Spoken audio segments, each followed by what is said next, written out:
그렇지만 시민들의 차가운 눈빛은 바뀌지 않습니다. 너희들은 뭐가 잘나서 우리가 너희들을 어떻게 믿냐? 맞습니다. 우리 민주진보 진영은 바뀌어야 합니다. 이제 분열을 끝내고 대통합을 이뤄내야 합니다. 한나라당은 2002년 우리가 만들어낸 국민참여 경선 제도를 배워가서 정당을 탄탄하게 발전시켰습니다. 그동안 우리는 형편없이 후퇴하고 말았습니다. 한나라당은 친이가 친박을 사찰해도 깨지지 않는데 우리는 우리 스스로 갈갈이 찢겼습니다. 내년 4월 총선에서 이겨야 12월 대선에 희망이 생깁니다. 총선에서 이기려면 세 가지 조건이 만들어져야 합니다. 그 하나는 지난 시작한 이 지역 부도, 이거를 좀 더 극복해내야 합니다.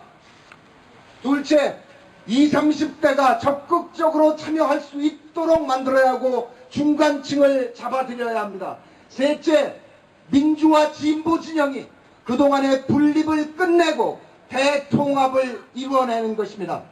우리 국민의 명령은 이것이 가능하도록 정당을 설계해서 제안드리고 있습니다. 정파 등록제를 도입한 연합정당 성격의 단일정당을 주장합니다. 정당은 온과 우프를 묶어냅니다. 그리고 20, 30대를 각급 선거에 의무적으로 공천하자고 주장하고 있습니다. 이런 정당으로 통합만 이루어낸다면 우리는 이겨낼 수 있다는 것을 모두 다 알고 있습니다. 그렇지만 마음이 모이질 않고 있습니다. 작은 정당들은 똑같은 말을 되풀이하고 있습니다. 이념과 정책이 달라서 같이 할 생각이 없다. 또는 민주당이 바뀔 것 같지 않다, 이렇게 얘기하고 있습니다.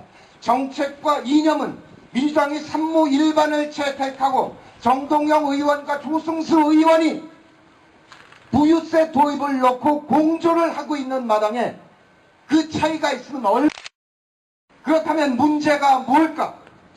그것은 바로 작은 정당들이 민주당을 두려워하고 있다는 얘기입니다. 결속력이 강한 민주당의 30만 당원, 작은 정당들 3만, 5만, 7만 합쳐서 15만입니다. 결국 30대 15, 어떠한 경쟁도 질 수밖에 없기 때문에 민주당과 통합을 해내면 결국 흡수 소멸될 것이라는 두려움은 타당합니다. 어떤 분은 이런 현실에 화를 내고 또 어떤 분은 낙담하고 계십니다. 전혀 그럴 일이 아닙니다. 민주당의 이런 당원 구조는 역사의 산물이기 때문입니다. 그분들이 의도적으로 그렇게 한 것이 아니라 열심히 투쟁하고 살아내는 과정에 결국 그렇게 됐기 때문입니다. 87년 분열 이후 90년 3당 합당 이후에 호남으로 고립되면서 버텨내기 위해서 결국 결속력이 강해져야만 했습니다. 그러니 화를 내면 안 됩니다.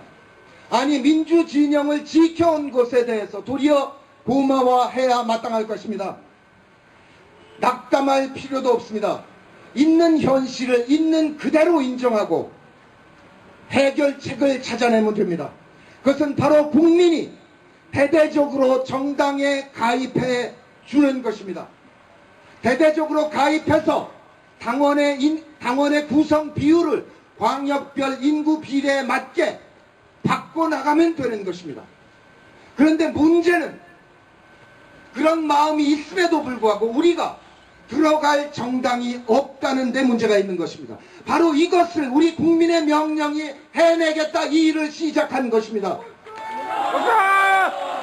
미래에 만들어질 젊고 신나는 멋진 정당을 설계해서 제시드리면서 이런 정당이 만들어진다면 나도 적극적으로 참여하겠다, 이렇게 약속하는 운동을 우리는 벌이고 있는 것입니다. 국민 100만 명이 모일 테니 이 100만 국민을 믿고 야오당은 이 안에 들어와서 국민과 함께 새롭게 멋진 야권 단일 정당을 만들어내자, 전국에서 골고루 지지받는 전국 정당을 만들어내자, 이렇게 호소하고 있는 것입니다. 이 얼마나 간절하며 또 유쾌한 일입니까? 정당 스스로 해결할 수 없는 일, 이를 우리 시민이 나서서 바로 잡는 것입니다. 시민이 주인의 정당으로서 또 민주공화국의 주인으로서 나서서 새롭게 역사를 써내려가는 것입니다. 지난해 7.28 보선에서도 그랬지만 이번 4.27 보선 과정을 보면서 많은 국민들이 걱정하고 있습니다. 이를 지켜보면서 도리어 우리는 야권 단일 정당이 얼마나 필요한 것인지 절감하고 계시지 않습니까? 단일 정당 안에 모여서 충분한 기간을 두고 국민 참여 경선을 거쳐서 최강의 후보를 뽑아내면 되는 일 아닙니까? 맞습니다. 그런데 정당마다 따로 모여서 왜 내가 돼야 되느냐, 왜 쟤는 안 되느냐 이유만 찾고 있으니 도대체 무슨 일이 이루어질 수 있겠습니까? 그렇지만 우리는 정치권에 요구합니다. 그 어떤 경우에도 서로 가슴을 후벼 파는 말과 행동은 하지 맙시다. 지금은 경쟁하고 있지만 내년 4월 이전까지 어떤 방법이든 같이 가야 할 동지가 아니겠습니까? 맞습니다. 언젠가는 같이 마실 운물에 힘을 절대로 뱉어서는 안 된다는 말씀입니다. 서로 상대방이 돼서 상대를 생각해 봐야 합니다. 통일운동을 했던 어떤 분은 이렇게 말씀하셨습니다. 남쪽 대한민국에서 일어나는 일에 대해서 나는 책임있게 살아가는 동시에 북쪽에서 일어나는 모든 일에 대해서도 내 자신의 문제로 쌓아놔야만 한다. 그걸 깨달았다. 내 야권 통합운동은 남북 대화하듯이 해야 합니다. 덩치 큰 당이 내가 크다고 너무 힘으로 밀어붙이는 거 아닌가? 작은 당을 깊이 있게 배려해야 합니다. 6.15 선언이 성공할 때까지, 6.15 선언이 체결될 때까지 김대중 대통령께서 북을 얼마나 유리그릇 다루듯 했습니까? 바로 그 마음을 가지고 야권 통합 운동에 나서야 한다고 생각합니다. 지금 작은 정당들에서는 민주당의 말을 듣고 싶어 합니다.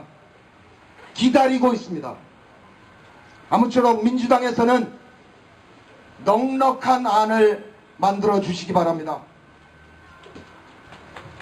저는 대한민국 시민인 것이 정말 자랑스럽습니다. 7, 80년대 그 어목했던 시절에도 저는 대한민국 시민인 것이 자랑스러웠습니다. 아무리 군사 독재지만 우리 국민은 민주주의 회복을 위해서 끊임없이 자기 희생을 치르며 투쟁했기 때문에 저는 대한민국 국민인 것이 늘 자랑스러웠습니다. 그렇지만 지금의 이명박 정권 3년 이렇게 참담할 수가 없습니다.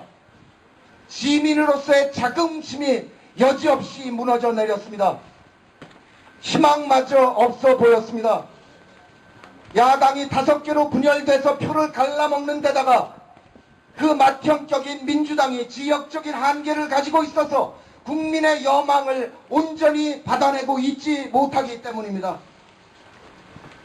저는 시민으로서 깊이 반성했습니다.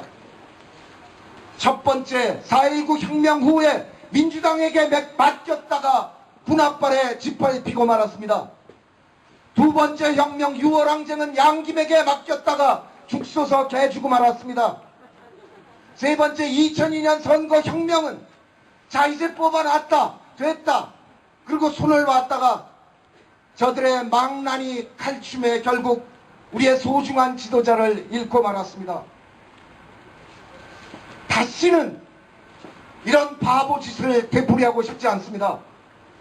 바보같이 우리끼리 다투다가 저들이 또 집권하게 놔둘 수는 없는 일 아닙니까?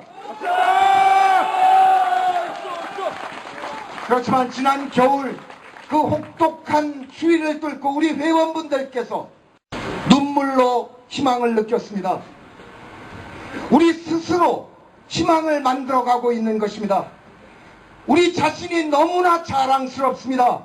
우리는 성공할 수 있습니다. 우리는 반드시 이겨낼 것입니다. 이 자리에서 김대중 대통령을 추모합니다. 벽에다 대고 욕이라도 하라. 마지막 불꽃을 태우며 통곡하며 세상을 떠난 김대중 대통령. 봉화에 묻혀서 역사 속에 살아 지금도 지역 구도 극복에 기여하고 있는 노무현 대통령. 여러분, 김대중 대통령을 사랑하십니까? 여러분, 노무현 대통령이 보고 싶으십니까?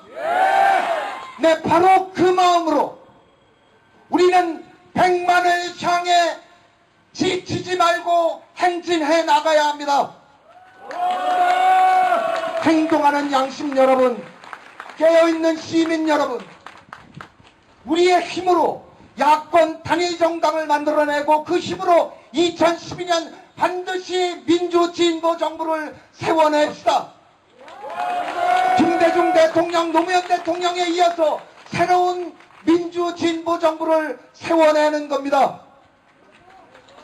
자, 여러분, 100만을 향해서 함께 전진해 나가시겠습니까? 2012년 세워지는 민주진보 정부가 장기 집권에 들어갈 수 있도록 끝까지 함께 가시겠습니까?